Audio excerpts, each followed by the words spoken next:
Bonjour Marie-Lise Léon. Bonjour. Merci d'être dans ce studio pour répondre à mes questions. Vous êtes la secrétaire générale de la CFDT qui est le premier syndicat de France. Hier soir, vous étiez reçu par François Bayrou à Matignon. Demain, il est prévu une nouvelle rencontre du fameux conclave pour la réforme des retraites. Force ouvrière n'ira pas, l'UDP n'ira pas, la CGT hésite. Et vous? Et nous irons. On ira parce que on a comme objectif et comme mission une boussole, c'est la défense des droits des travailleurs, des travailleuses que l'on représente. Et que je pense que c'est le moment de se dire qu'il faut un peu siffler la fin de la récréation. On est aujourd'hui dans un moment extrêmement important pour les travailleurs et les travailleuses et ils ont besoin d'avoir des représentants qui agissent en responsabilité. Moi, j'en ai assez d'avoir un peu le sentiment d'être un peu la seule adulte en fait dans la pièce. On a un gouvernement qui change les règles du jeu, des organisations qui décident de partir, un patronat qui reste mais qui boude dans son coin et qui ne fait aucune proposition. Moi, j'en ai assez d'avoir des responsables politiques qui nous disent avec la réforme d'Elisabeth Borne, on va être tranquille pour 50 ans. Donc, ces mensonges-là, je pense que ça suffit. Et puis, j'en ai assez de rencontrer des salariés qui me disent « Mais Marie-Lise, j'étais encore avec des aides à domicile. Monique, ça fait 10 ans qu'elle a mal au dos. Elle doit bosser 2 ans de plus. On ne lui apporte pas de réponse. Karim, qui est peintre en bâtiment, il me dit « Moi, j'ai plus de genoux. Je peux plus bosser. Comment je fais pour travailler jusqu'à l'âge légal? Comment je fais pour travailler ces 2 ans de plus ?» Donc, voilà, je pense que c'est important d'y être pour se dire ça et de se dire comment on travaille ensemble et qui a envie de travailler sérieusement pour répondre aux problématiques très concrètes que je viens de pointer. Je suis très frappée par votre ton, Marie-Lise Léon, ce matin. D'ailleurs, à l'encontre de tout le monde, que ce soit le gouvernement comme vos collègues, j'allais dire, à la tête des syndicats. Ça veut dire que vous estimez qu'aujourd'hui, personne n'est à la hauteur, non, personne ne réalise. Il y a que des discours. Aujourd'hui, on est face à un sujet qui est majeur pour le monde du travail, une réforme profondément injuste. On nous dit tout est sur la table et le Premier ministre, on se l'est dit hier soir, il change les règles du jeu, il voit pas où est le problème. Donc moi, je ne travaille pas dans ces conditions. Donc on ira jeudi pour dire on arrête le conclave retraite tel qu'il existe là, tel qu'il a démarré.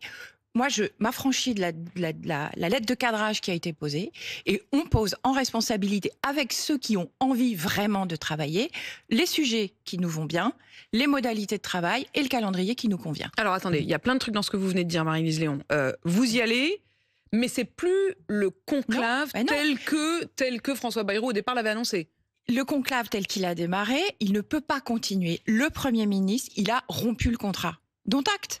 Jeudi, on va donc se retrouver parmi ceux qui ont envie de travailler et on va définir des nouvelles règles et des nouveaux sujets. Voilà. Je pense que aujourd'hui, où on nous parle d'enjeux diplomatiques, économiques, on ne peut pas faire l'impasse sur un agenda social. Donc c'est ce que la CFDT proposera jeudi. Et puis on verra qui, au-delà des discours, est prêt concrètement à prendre ses responsabilités. Vous allez d'ailleurs commencer à en parler, j'imagine, à vos partenaires dès ce soir. Il me semble que vous avez un rendez-vous téléphonique. Avec les organisations, Alors c'est un point qui était prévu pour échanger notamment sur la situation internationale. On fera pas l'impasse, on va pas faire comme si l'éléphant dans le couloir n'existait pas. On se parlera des retraites. La question, c'est que moi, je n'ai aucun problème à échanger avec eux, mais je ne changerai pas la stratégie et les objectifs de la CFDT. La stratégie, les objectifs. Donc on a compris le cadre, au fond, vous preniez ce qui existe, tant pis si eux changent les règles du jeu, vous aurez vos propres règles et vous voulez absolument maintenir ce moment de négociation pour les salariés, c'est ce que vous dites.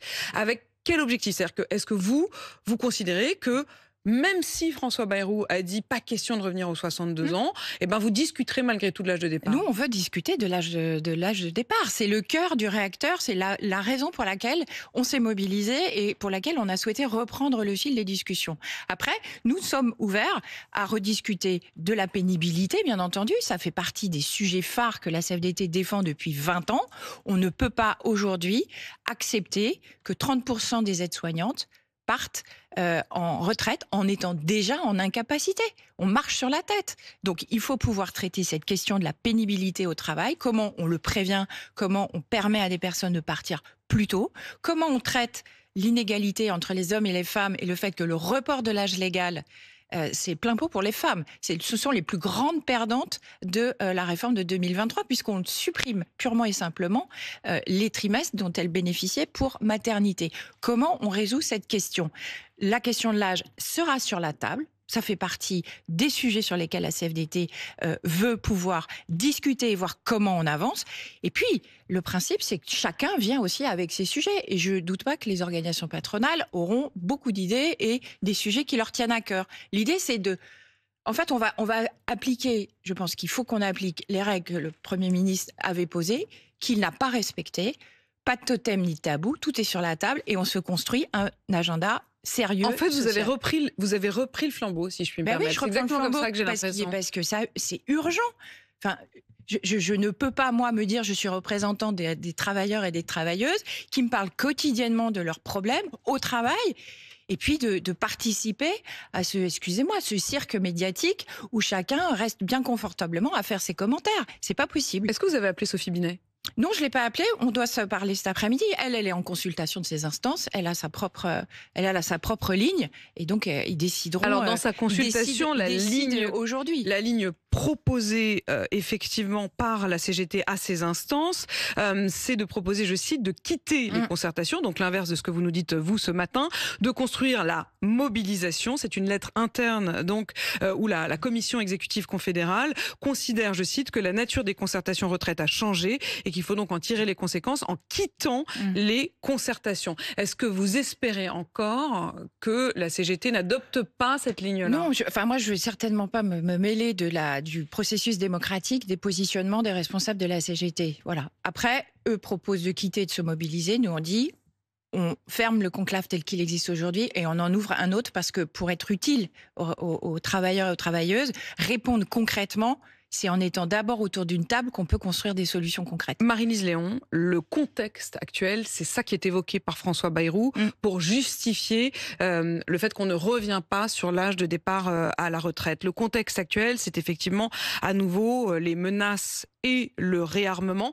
Est-ce que vous considérez, Marie-Lise Léon, qu'en effet ça doit être pris en compte et qu'en effet ça change la donne ? Oui, il faut. Oui. Je ne suis pas totalement hors sol. Moi, je me rends bien compte d'ailleurs quand je vais rencontrer les salariés dans les entreprises, des agents dans les fonctions publiques, il y a un climat qui inquiète. Tout le monde se dit mais qu'est-ce qui va se passer ? Moi, ce que je dis au Premier ministre, c'est que si il faut vraiment se préparer à faire la guerre, on ne peut pas le faire avec un monde du travail qui n'est pas en paix.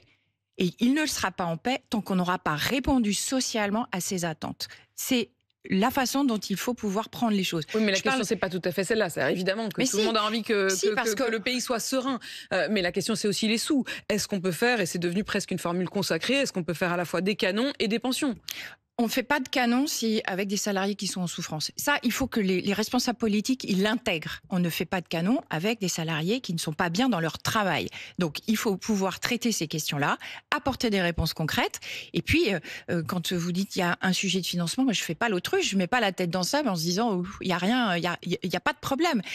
Donc, parlons-en. On a proposé depuis des mois une conférence des finances publiques. On l'avait déjà proposé pour le budget 2025. Le budget 2026 est en train de se préparer. Il faut pouvoir tout mettre sur la table. Et quand on a un président de la République qui nous dit tout est ouvert, il va falloir faire des réformes courageuses, mais on n'augmente pas les impôts, là aussi, la règle du jeu, elle n'est pas tenable. Elle n'est pas tenable. Et je ne suis pas l'adepte de la taxation et des impôts pour tous tout le temps.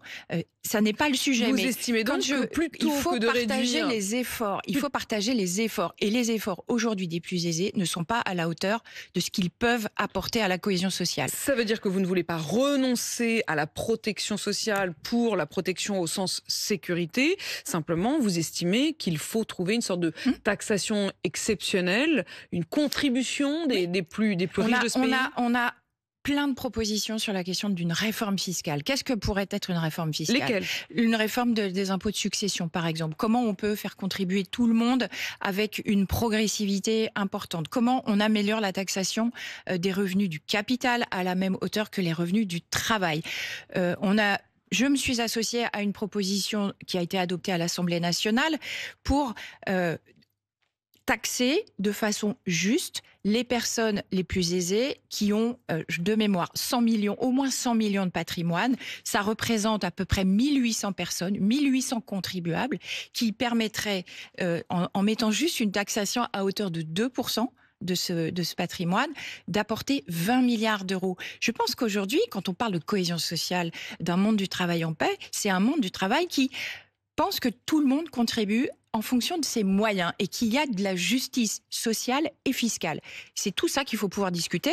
Et donc, j'en ai aussi parlé au ministre de l'économie la semaine dernière. Il veut lancer un processus de discussion, de grande concertation. Je lui ai dit surtout n'oubliez pas les organisations syndicales et mettez en place cette conférence des finances publiques. Marie-Lise Léon, vous l'avez vu hier soir, François Bayrou, vous lui avez dit que vous trouviez que c'était un peu un gosse?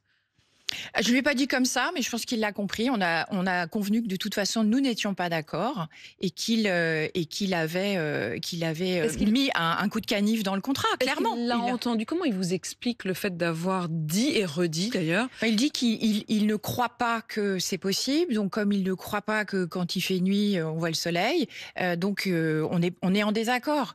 Il se positionne. Il m'a dit je me positionne comme observateur. Il est tout sauf observateur dans le débat.